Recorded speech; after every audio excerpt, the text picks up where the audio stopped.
Alhamdulillah habis olahraga terus hujan.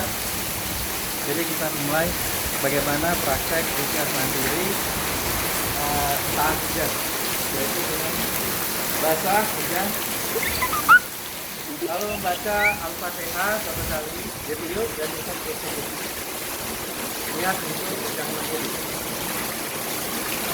أعوذ بالله من الشيطان الرجيم بسم الله الرحمن الرحيم الحمد لله رب العالمين الرحمن الرحيم مالك يوم الدين إياك نعبد وإياك نستعين اهدنا الصراط المستقيم صراط الذين أنعمت عليهم غير المغضوب عليهم ولا الضالين Yuk. Dan 3 kali. Kalau bisa besar, jadi legend baca bismillah. Wajah bisa bismillah, telinga leher baca bismillah.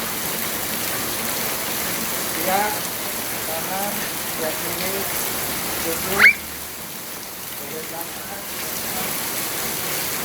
bisa besar semuanya sampai terus kaki, biar kaki. Pada saat hujan begini enak. Udah semua kayak kenal. Ya, lalu dilanjutkan dengan membaca ayat-ayat yang lain di satu lagi sambil membaca bismillah. Nanti apabila lengkap bisa. Baik, dilanjutkan saja dan prakteknya.